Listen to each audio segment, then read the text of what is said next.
Magsitayo ang lahat at sumabay sa pambungad na awit.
Sa ngalan ng Ama at ng Anak at ng Espiritu Santo, Amen. sumainyo ang Panginoon. At sumaiyo rin. Mga kapatid, aminin natin ang ating mga kasalanan upang tayo maging marapat gumanap sa banal na pagdiriwang.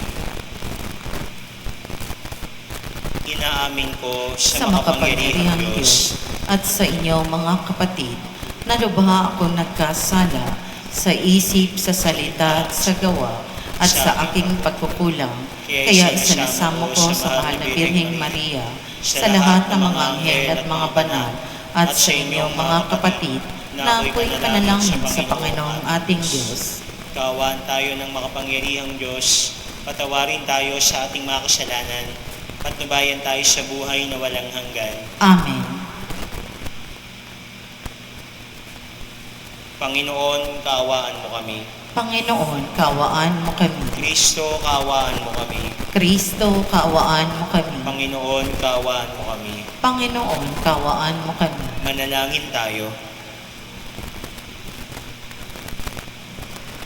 Ama naming makapangyarihan, sa taong-taong pagdiriwang ng paghahandang 40 araw para sa Pasko ng pagkabuhay, kami nawa ay lalong umunlad sa pagtuklas sa hiwaga ng tagumpay ni Kristo upang masundan namin siya sa pamumuhay na marangal bilang aming tagapamagitan kasama ng Espiritu Santo magpasawalang hanggan. Amen. Magsiupo ang lahat.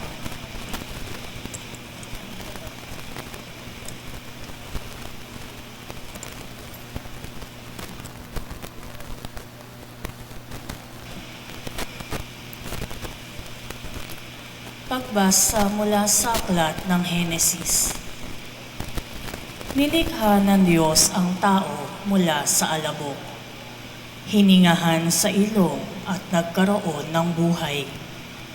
Naglagay ang Panginoon ng isang halamanan sa Eden, sa dakong silangan, at doon dinala ang taong kanyang nilalang.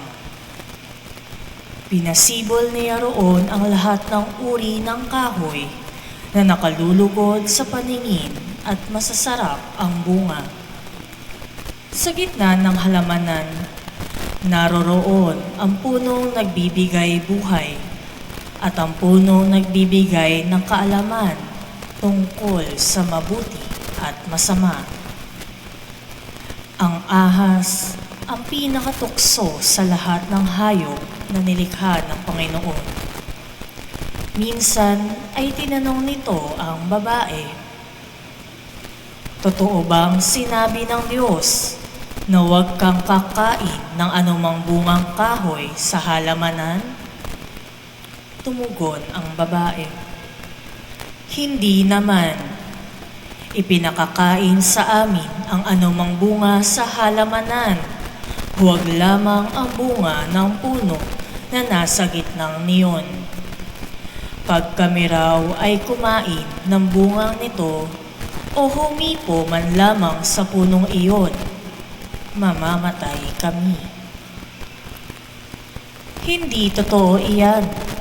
Hindi kayo mamamatay," wika ng ahas. Gayon ang sabi ng Diyos, sapagkat alam niyang kung kain kayo ng bungang niyon, magkakaroon kayo ng pagkaunawa. Kayo ay parang magiging Diyos. Malalaman ninyo ang mabuti at masama. Napakaganda sa paningin ng babae ang punong kahoy at sa palagay niya ay masarap ang bunga nito. Nabuo sa isipan niya na mabuti ang maging marunong, kaya't pumitas siya ng bunga at kumain. Kumuha rin siya para sa kanyang asawa at kumain din ito. Nagkaroon nga sila ng pagkaunawa matapos kumain. Noon nila nalaman sila ay hubad, kaya't kumuha sila ng mga dahon ng igos, pinagtagni-tagni at ginawang panakip sa kanilang katawan. Ang salita ng Diyos. Salamat sa Diyos. Poon iyong kaawaan, kaming sa iyo ay nagsisuway. Poon iyong kaawaan, kaming sa iyo'y nagsisuway. Ako ay kaawaan, o mahal kong Diyos, sang-ayon sa iyong kagandahang loob. Mga kasalanan ko ay iyong pawiin, ayon din sa iyong pag-ibig sa akin. Linisin mo sana ang aking karumhan, at ipatawad mo yaring kasalanan. Poon iyong kaawaan, kaming sa iyo'y nagsisuway. Ang pagsalansan ko ay kinikilala, laging nasa isip ko at alaala. Sa iyo lang ako nagkasalang tunay, at ang nagawa ko ay hindi mo nagustuhan. Poon iyong kaawaan, kaming sa iyo'y nagsisuway. Isang pusong tapat sa akin ay likhain. Bigyan mo, O Diyos, ng bagong damdamin. Ang sa iyong harapan ay huwag akong alisin. Ang espiritu mo ang paghahariin. Poon iyong kaawaan, kaming sa iyo'y nagsisuway. Ang galak na dulot ng iyong pagliligtas, ibalik at ako ay gawin mong tapat. Turuan mo akong makapagsalita at pupurihin ka sa gitna ng madla. Poon iyong kaawaan, kaming sa iyo'y nagsisuway.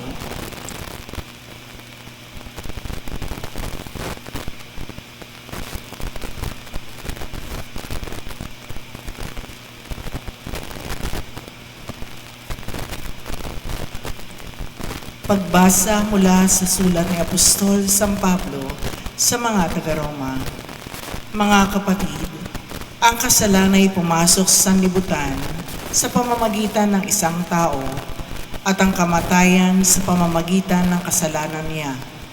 Dahil dito, lumaganap ang kamatayan sa lahat ng tao sapagkat ang lahat ay nagkasala. Nasa sanlibutan na ang kasalanan bago pa ibinigay ang kautusan. Ngunit walang pinananagot sa kasalanan kung walang kautusan. Gayunman, naghari ang kamatayan mula kay Adan hanggang kay Moises, kahit sa mga tao na ang nagpagkakasala ay di tulad ng pagsuway ni Adan. Si Adan ay anino ng isang darating, ngunit magkaiba ang dalawang ito, sapagkat ang kagandahang loob ng Diyos ay higit na di hamak kaysa pagsuway ni Adan. Totoo ngang nagdala ng kamatayan sa marami ang pagsuway ni Adan, ngunit malaki ang kahigtan ng kagandahang loob ng Diyos at ng kaloob na dumating sa napakarami sa pamamagitan ng isang tao, si Hesu Kristo. Ang kaloob ay higit na di hamak kaysa ipinunga ng pagsuway ni Adan.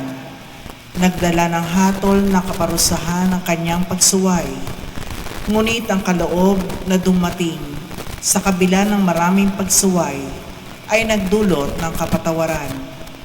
Sa pamamagitan ng isang tao, si Adan, naghari ang kamatayan dahil sa kanyang kasalanan. Ngunit sa pamamagitan din ng isang tao, si Hesu Kristo, higit ang kinamtan ng mga kinahabagan ng sagana at pinagwawalang sala. Sila'y naghahari na buhay kay laki ng kahigtan ng pagpapalang ito kaysa kasawian iyong. Kaya kung paano nagbunga ng kaparusahan sa lahat ang kasalanan ng isang tao, ang pagkamatuwid naman ng isang tao ay nagdulot ng kapatawaran at buhay sa lahat. Sapagkat sa pagsuway ng isang tao ay marami ang naging makasalanan, gayon din naman marami ang pawawalang sala sa pagsunod sa isang tao. Ang salita ng Diyos. Salamat sa Diyos, magsitayo po ang lahat.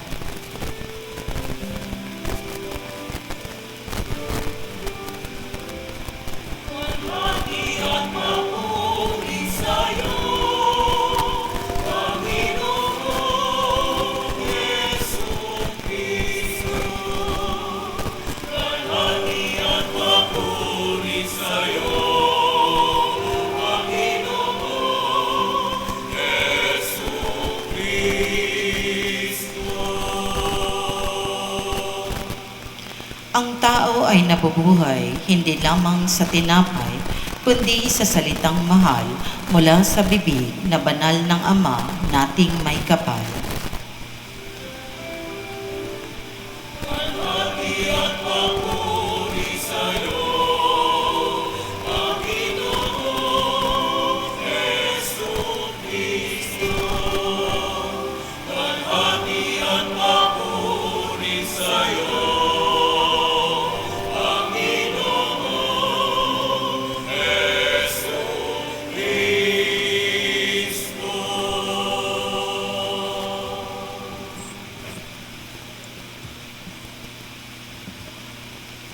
Sumainyo ang Panginoon. At sumayo rin, Ang mabuting balita ng Panginoon ayon kay San Mateo. papuri sa iyo, Panginoon.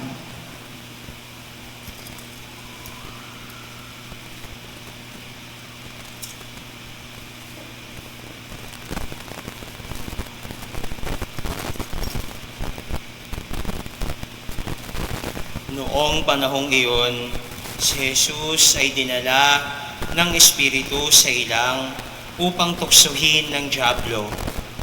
Doon, 40 araw at 40 gabing nag-ayuno si Jesus at siya'y nagutom.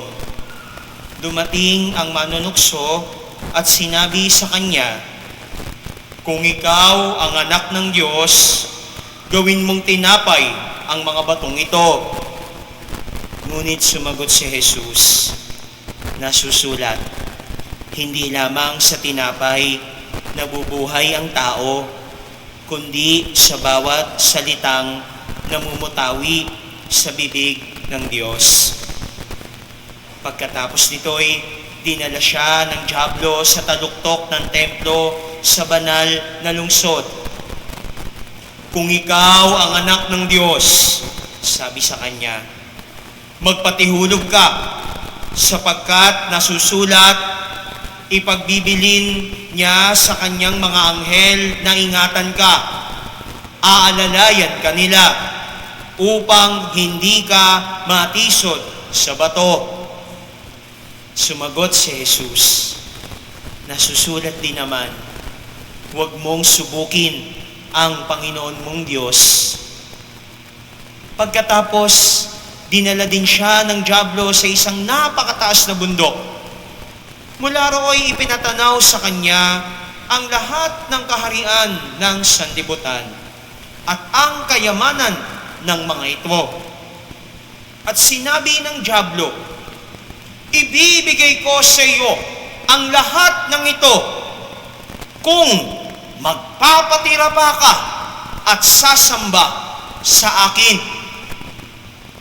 Sumagot si Jesus, lumayas ka, Satanas, sapagkat nasusulat, ang iyong Diyos at Panginoon ang sasambahin mo, siya lamang ang iyong paglilingkuran.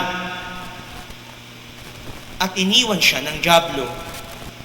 Dumating ang mga anghel at naglingkod sa kanya. Ang mabuting balita ng Panginoon. Pinupuri ka namin, Panginoong Hesukristo. Magsiupo ang lahat. Mga kapatid kay Kristo, magandang gabi po sa inyong lahat. Pakibati ang inyong katabi ng isang magandang gabi. Welcome sa parokya ng San Bartolome de Malabon. Ngayon ay nasa unang linggo tayo ng panahon ng Kwaresma. Ang panahon ng Kwaresma, mga kapatid, ay panahon ng ating masidhing paghahanda sa pagdiriwang natin, para sa pagdiriwang natin ng pagpapakasakit, pagkamatay, at muling pagkabuhay ng ating Panginoong Hesus. The passion, death, and resurrection of our Lord is the most important event of our faith. Napakahalaga nito. Napakayaman ng kahulugan. Kaya nga, ang 40 araw na paghahanda ay paanyaya para sa atin upang mas tanggapin at kilalanin, palalimin ang ating pakikipag-ugnayan sa ating Panginoong Hesus. Lalo't higit ang ating paglapit sa Diyos. Amen? Kaya nga, akmang-akma sa unang linggo ng Kwaresma, ang ating pagninilay, ang paanyaya ng mga pagbasa, ay kilalanin ang ating mortal na kaaway ngayong Kwaresma. Mortal na kaaway hindi lang pala ngayong Kwaresma, kundi sa ating buhay pananampalataya.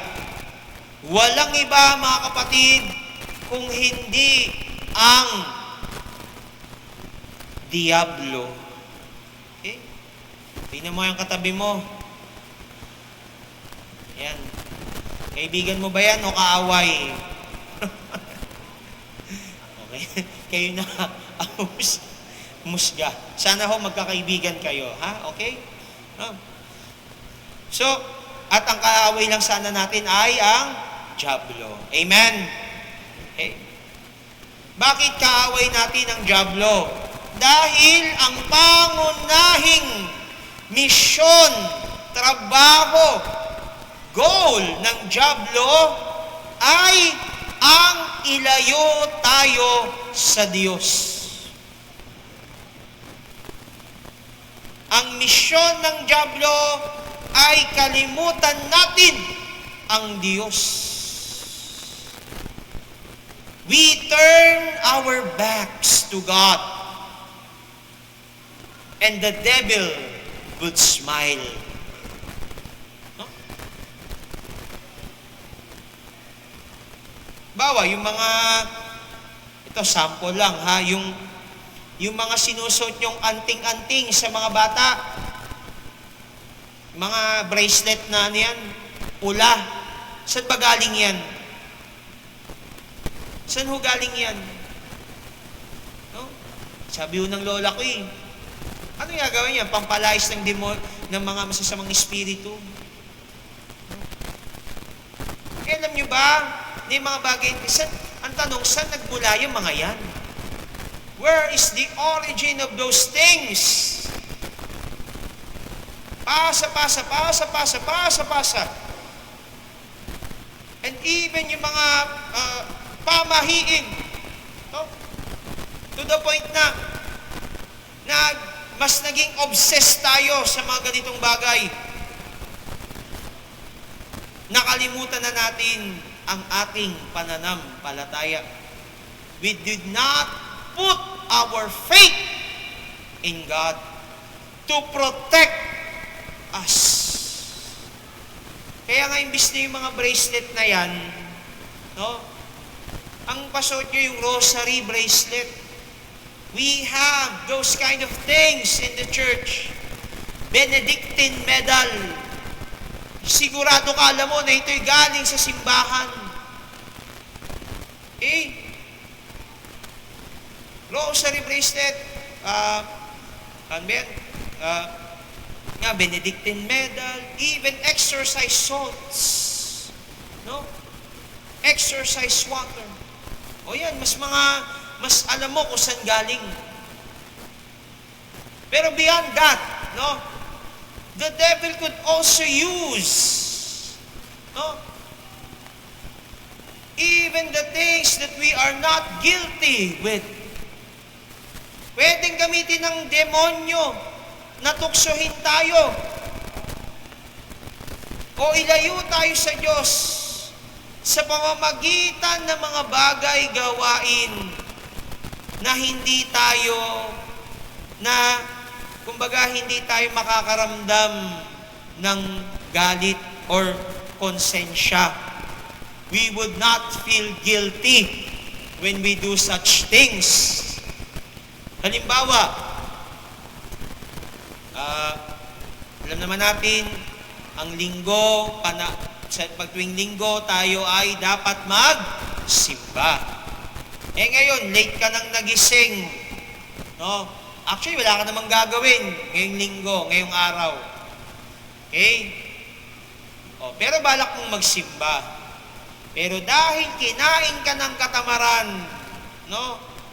Nakahilata ka lang, nagse-cellphone, no? Gusto mong magpahinga, no? Ayun, di ka nakapagsimba. No? Ano sabihin mo? Ano na lang, next week na lang, babawi na lang ako next week. No? Minsan, di ka naman makukonsensya, di ba? Dahil di ka nakapagsimba, tinamad ka eh. Minsan yun yung ginagamit ng dyablo sa atin. Minsan niya, gusto pa niya, we feel good about it. Nag-e-enjoy ka na gawin ng mga bagay na iyan. But the trick of the devil, my dear brothers and sisters, as we saw in our readings, is that he tricked us when we are in abundance.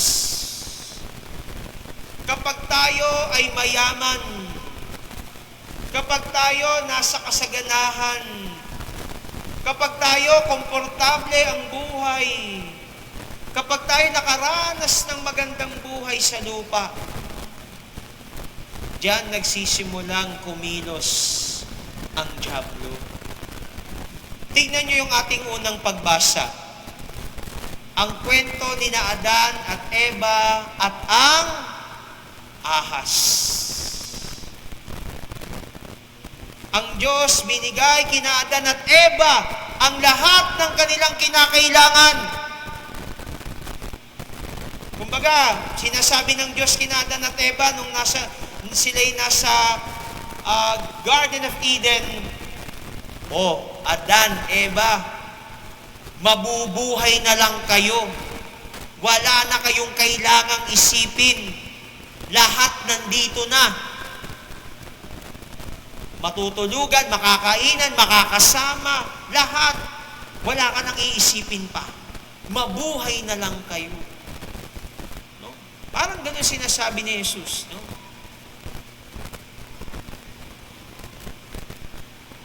Pero mantakin mo, sa kayamanan, sa kasaganahan, na isinid pa ng dyablo ang kaisipan na sila Adan at Eva ay kulang pa rin. May kulang pa rin sa kanilang buhay.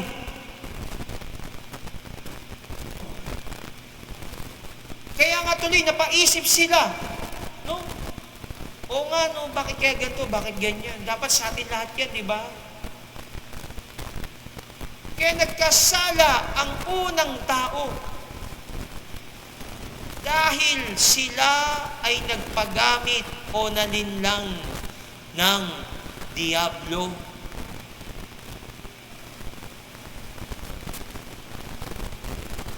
Hindi naman ibig sabihin nito na masama ang kayamanan. Okay? There's nothing wrong with abundance, plenitude, being rich, being comfortable, having many things in life. Kung tutusin, it must be our motivation. It should inspire us to do better, to work better, to study better. Para gumanda ang buhay natin. Ngunit mahirap lang na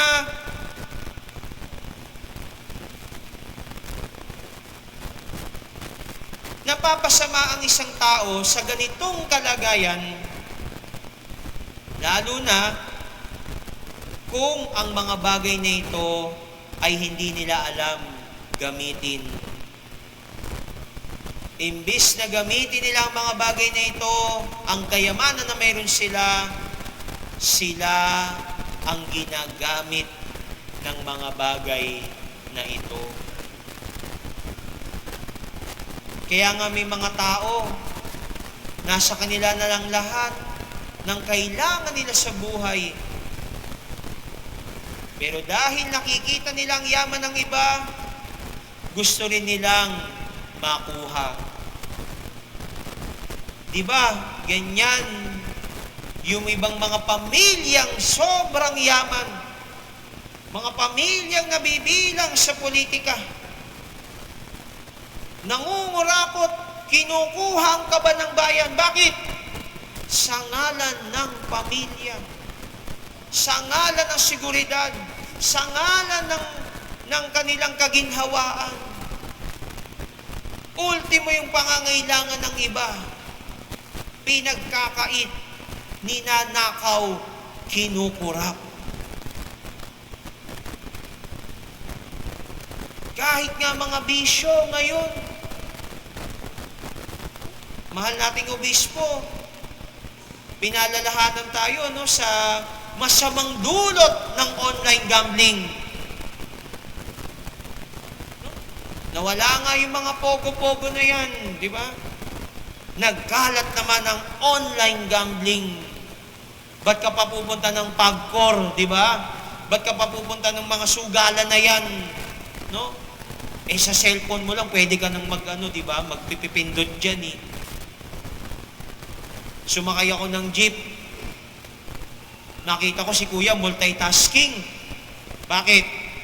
Nagmamaneho na, nagpipindot-pindot pa ng roleta. Di ba? No? Di ba ako lang naman paminsan-minsan na, pabarya-barya lang yan. Guilty din po ako dyan dati, mga kapatid. No? Nung seminarista pa ako. No, naano ko doon sa yung scratch it. Alam mo yung scratch it?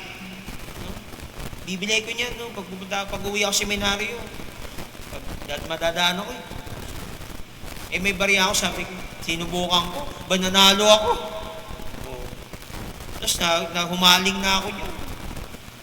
Nung parang nahimasmasan na lang ako kasi sabi ko, parang lagi na lang ako naghahanap ng ganito Di tama to.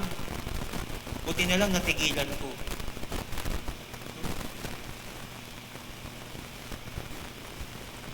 Ganyan kung manukso ang dyablo. Kapag nasa kasaganahan tayo, kapag naghahangad tayo ng seguridad, kayamanan sa mundong ito, madaling pumasok, manghimasok, manggamit ang dyablo. Kaya nga si Jesus, sa ating ebanghelyo, nang tuksohin siya ng dyablo, ginamit sa kanya ang kanyang mga katangian at kalakasan. Alam ng dyablo na kayang paramihin, gawin ni Jesus na tinapay ang mga bato.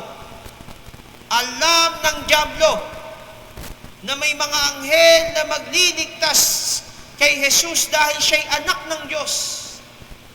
At alam ng demonyo kung ano ang misyon ni Jesus sa lupa, na ipahayag ang kaharian ng Diyos at ang lahat ng tao ay magbalik loob sa ating Panginoon. Lahat ng yun ginamit ng dyablo laban kay Jesus. Magagawa lahat yan ni Jesus. Kaya niyang gawing tinapay ang lahat. Kaya siyang iligtas ng mga anghel. At huli ang sabi ng dyablo, mapapasa iyo ang lahat ng ito. Lahat ng tao ay magbabalik sa Diyos. Parang ganun. Kung sasamba ka lang sa akin.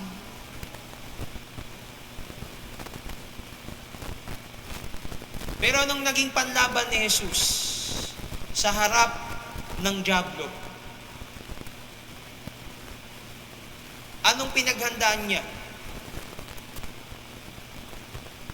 Ang sagot, si Jesus ay nagutom. Humarap si Jesus sa dyablo sa kawalan. Walang naipagmalaki si Jesus, kundi ang salita ng Diyos. When we are at the lowest points of our lives, we realize that the grace of God is enough. Ang biyaya ng Diyos ay sapat para sa atin.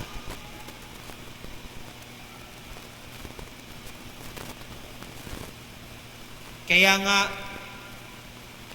may mga tao, di ba? Yung, kumbaga, yumaman, umasenso. Kung sino pa yung mga taong naghirap, yumaman, sila pa yung mas maging napagbigay. Bakit?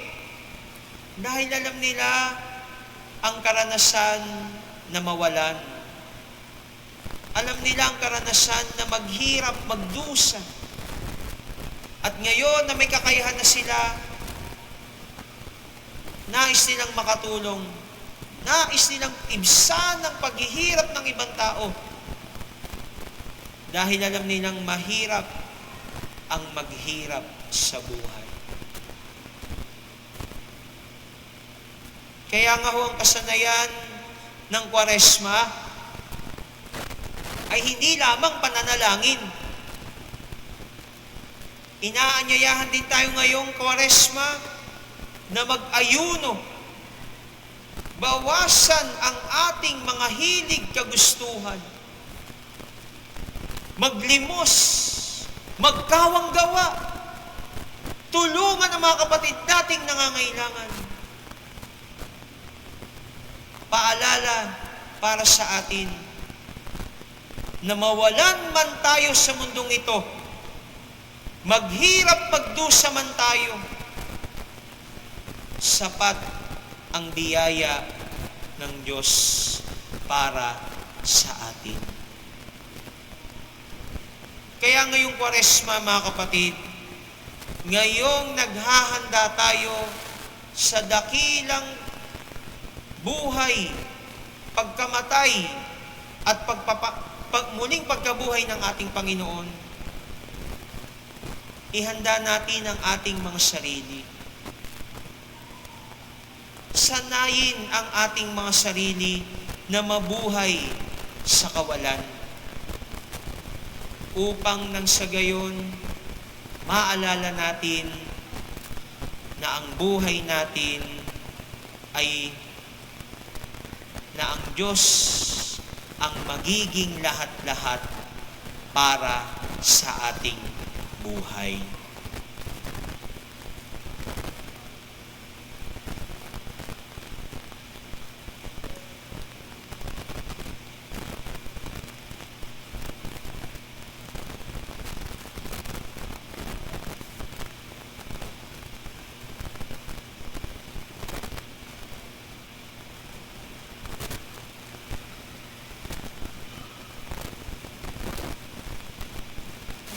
Magsitayo po ang lahat. Sumasampalataya ako Sa Diyos amang makapangyarihan sa lahat, na may gawa ng langit at lupa. Sumasampalataya ako kay Jesucristo, iisang anak ng Diyos, Panginoon nating lahat. Nagkatawang tao siya, lalang ng Espiritu Santo.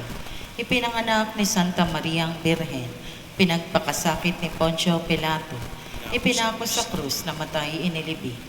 Nanaog sa kinaroroonan ng mga yumao, nang may 3 araw na buhay na maguli, umakyat sa langit, naluklok sa kanan ng Diyos amang makapangyarihan sa lahat. Doon magmumula at paririto at hukom sa nangabubuhay at nangamatay na tao. Sumasampalataya naman ako sa Diyos Espiritu Santo, sa banal na simbahang katolika, sa kasamahan ng mga banal, sa kapatawaran ng mga kasalanan, sa pagkabuhay namang muli ng namatay na tao, at sa buhay na walang hanggan. Amen. Mga kapatid, pinaalala sa atin na hindi tayo nabubuhay sa tinapay lamang, sa makatuwid. Hilingin natin sa Diyos ang biyayang makapamuhay ng tapat sa Kanyang salita. Ating itugon, Ama, panatilihin mo kami sa iyong salita. Ama, panatilihin mo kami sa iyong salita. Gawin mong tapat na tagapagpahayag ng iyong salita kaming iyong simbahan. Manalangin tayo. Ama, panatilihin mo kami sa iyong salita.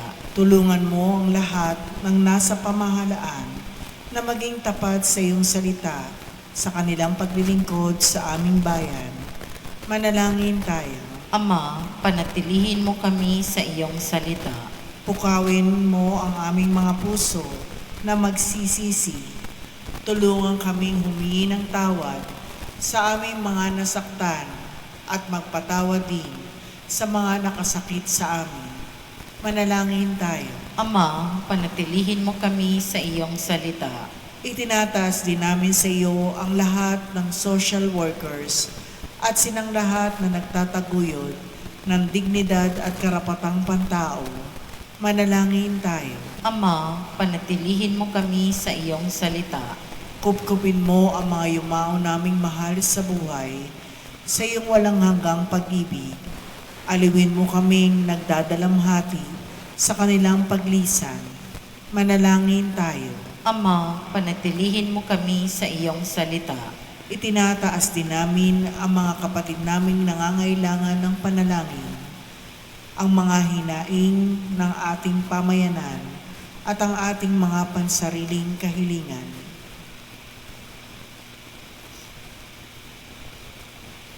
Manalangin tayo.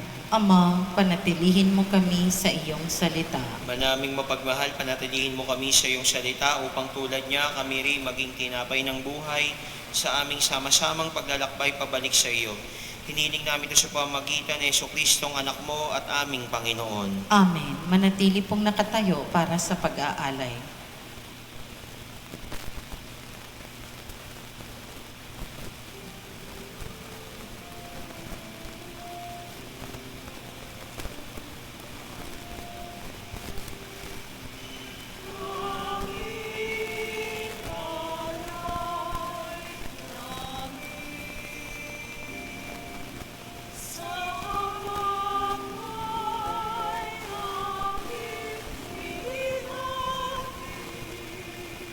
Magsiupo ang lahat.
Magsitayo po ang lahat.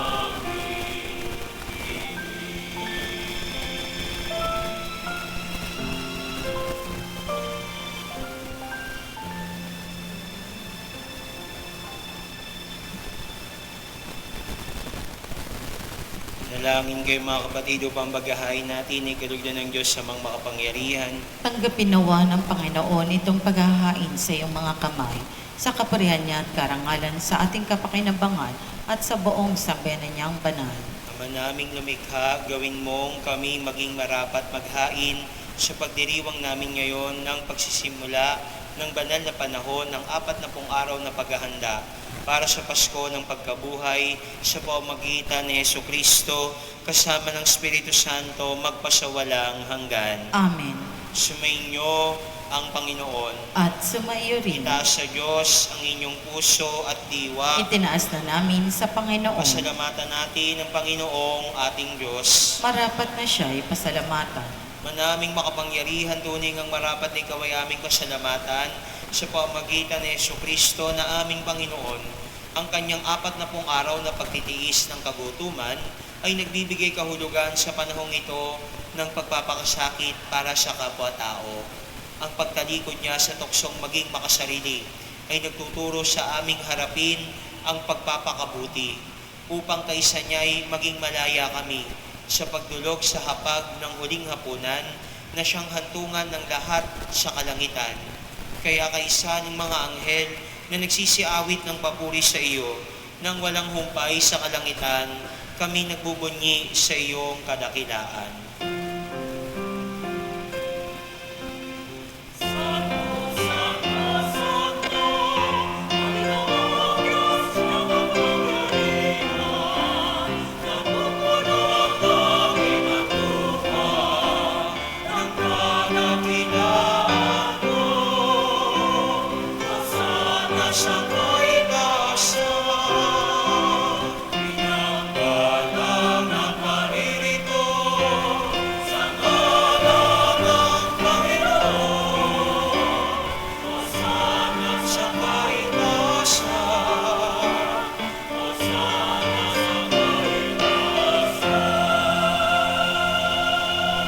Magsiluhod ang lahat. Ama naming banal, ikaw ang bukal ng tanang kabanalan, kaya't siya pa magitan ng iyong Espiritu, gawin mong banal ang mga kaloob na ito, upang para sa aming maging katawan at dugo ng aming Panginoong Heso Kristo. Bago niya pinagtiis ang kusang loob na maging handog, hinawakan niya ang tinapay. Pinasalamatan kanya, pinaghati-hati niya iyon, iniabot sa kanyang mga alagad at sinabi, tanggapin ninyo lahat ito at kanin. Ito ang aking katawan na ihahandog para sa inyo.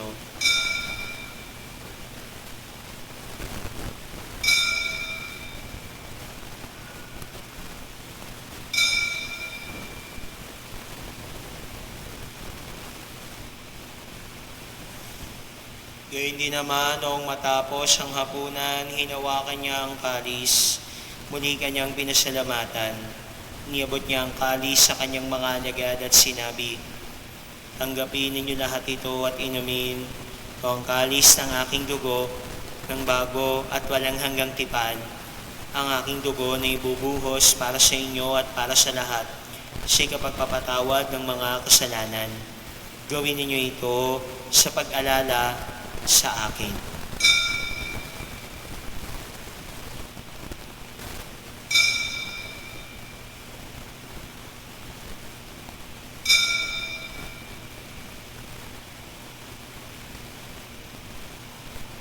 Magsitayo po ang lahat. Ang misteryo ng pananampalataya. Kristo ay ngunit aking sarili ay inihain bilang pagkain.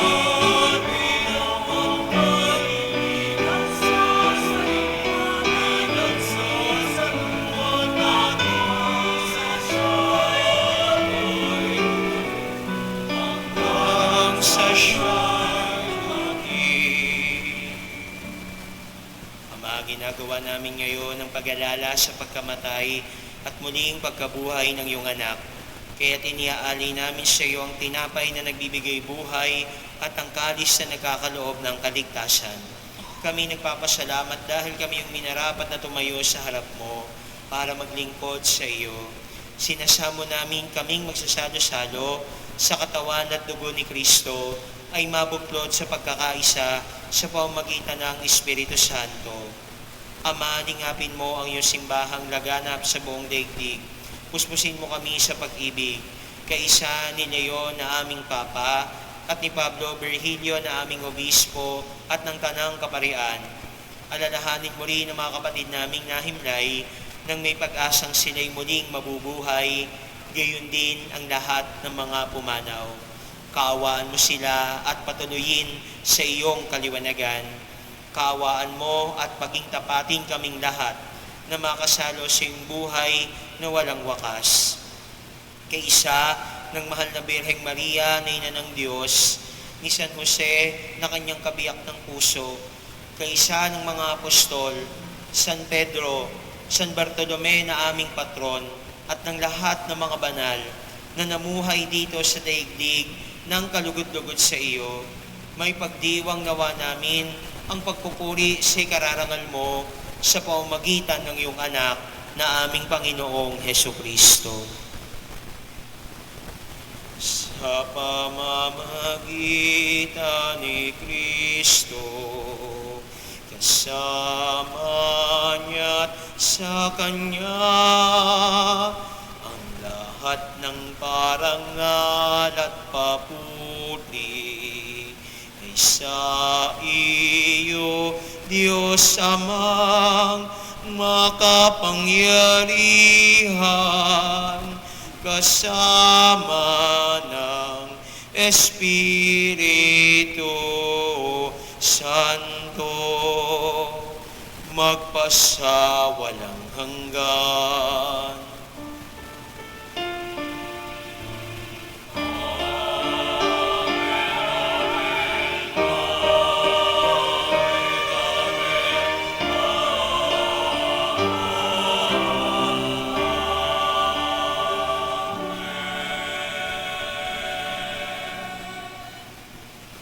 Ating dasalin ang panalangin itinuro ni Jesus. Ama namin, sumasalangit ka, sambahin ang ngalan mo, mapasa amin ang kaharian mo, sundin ang loob mo dito sa lupa para nang sa langit.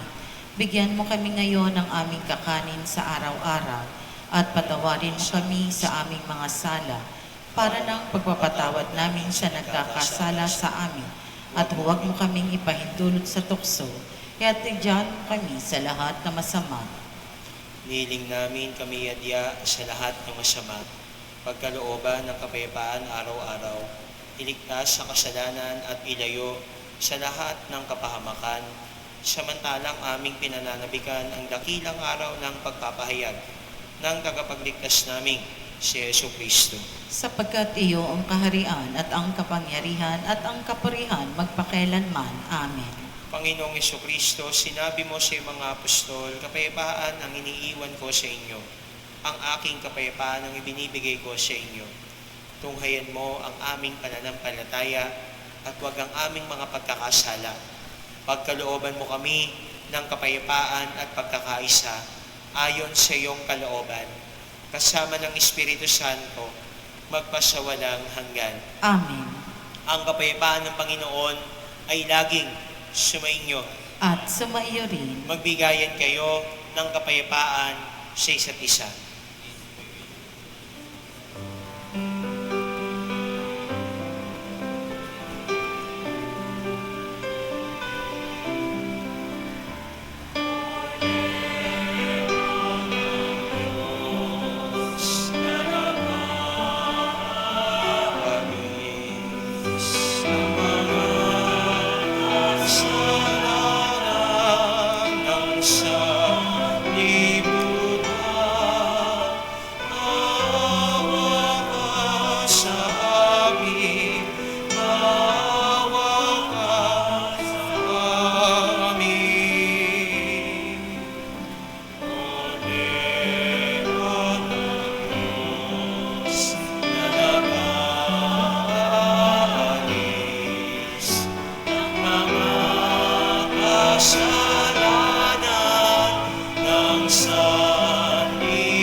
Magsiluhod ang lahat.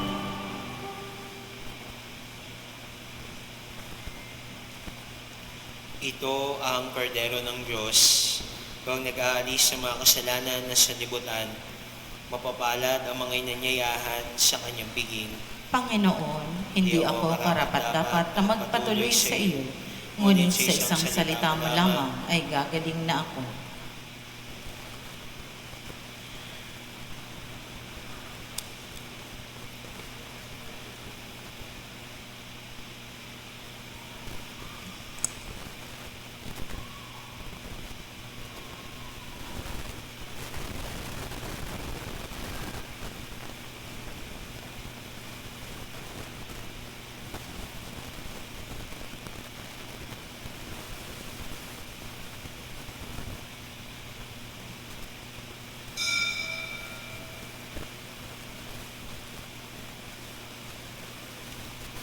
bilang paggalang sa banal na Eukaristiya.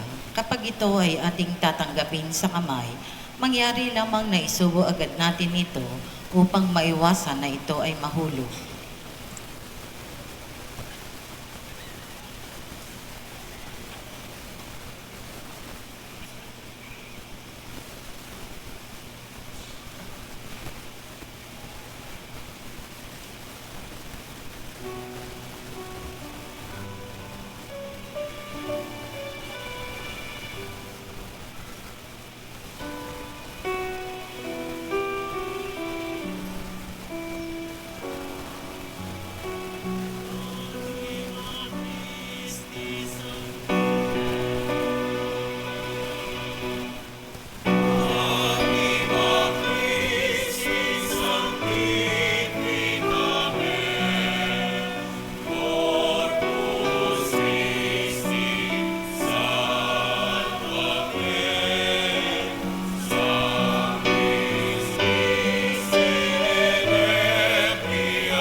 Manalangin tayo.